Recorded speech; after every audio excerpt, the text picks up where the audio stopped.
thi về thì tình hình đó là tình hình mà mình đoán đề trật rất luôn, kiểu có 3 bài là Tràng Giang, Lê Thông Vi Dạ với lại Chiều Tối, thì mình nghĩ là nó sẽ ra Tràng Giang với Chiều Tối, nhưng mà không, nó ra đúng một bài Lê Thông Vi Dạ luôn.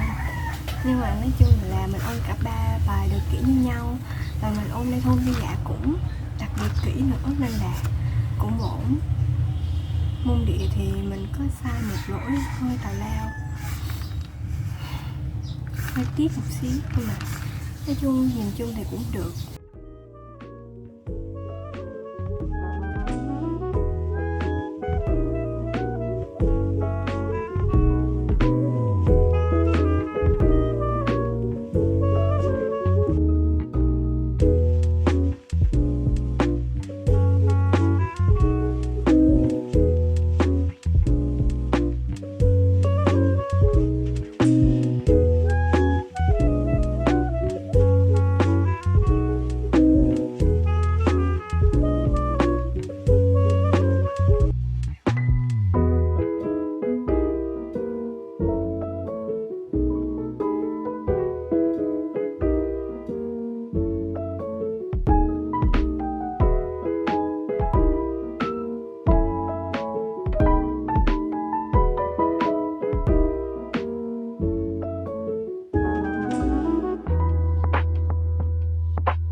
Bây giờ mình đang rất là hoảng loạn với cái đóng sinh này.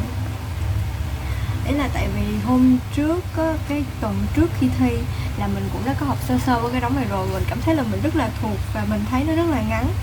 Xong rồi hôm nay lúc mà mình dở ra thì kiểu nó một ruồi luôn. Xong giờ mình đang kiểu làm sao mà học hết được. Bây giờ là 2 giờ chiều. Nhưng mà mình mong là mình làm xong cái đống này thì mình sẽ học nó lẹ hơn. Còn lỡ mà mình học không kịp á thì không biết sao. Trời đất ơi. Thì mình vừa mới có lịch thi điều chỉnh. Đáng lẽ ban đầu là mình sẽ sau ngày thi ngày mai á, là mình sẽ thi thêm 3 ngày nữa. Nhưng mà theo lịch thi điều chỉnh á, thì sau ngày mai là ngày thứ 5 thì mình sẽ thi liên tục thứ 6, thứ 7. Thì thứ 6 mình sẽ thi môn lý, môn hóa và lại môn công dân. Còn thứ 7 á, thì mình sẽ thi toán với cả tiếng Anh. Bây giờ mình đang cực kỳ hoảng loạn luôn á. Dạng như là mình học môn sinh một nồi thứ là mình đã thấy hoảng loạn rồi, xong bây giờ còn thêm cái lịch thi điều chỉnh nữa.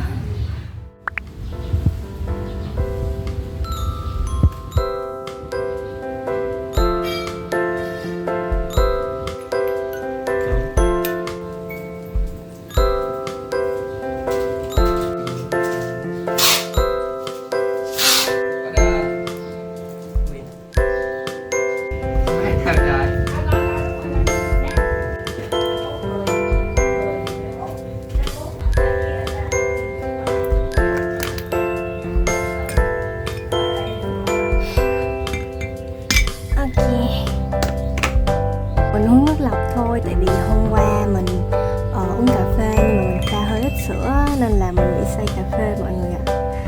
Nên hôm nay chúng ta sẽ uống nước lọc cho thanh tịnh.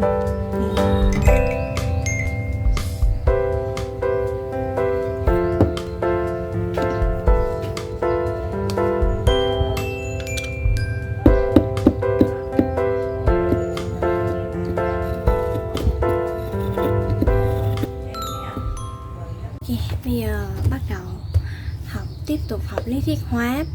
Mình không thể nào mà lơ đãng thêm 1 giây 1 phút nào nữa đó, tại vì chiều mai là thi rồi, không còn nhiều thời gian nữa đâu.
2,000 years later. Hello, ba máy tính sai rồi. Nhắm bài nó xong thầy cô tuyên dương tao luôn. Đâu kể chuyện con Minh Tiến kể lại coi. Tao kể cho mọi người nghe nha. Bài 1, bài 2 là câu dễ ai cũng làm được hết, câu 3, câu 4 người ta không làm được. Còn tôi làm được câu 3, câu 4 mà câu 1, câu 2 tôi không có làm được. Tại vì sao? Dùng máy tính của người yêu chỉnh ra đi ăn không có tính được.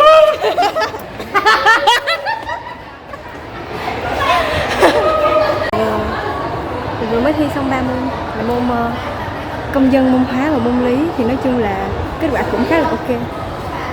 Thì mình sẽ về nhà ôn bài để ngày mai thi là dứt điểm. Nếu mọi người có nghe được không? Nhưng mà nếu mà mọi người không nghe thì mình phải thu âm lại. Bây giờ chuyện đang rất là đẹp nhé.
Two thousand years later.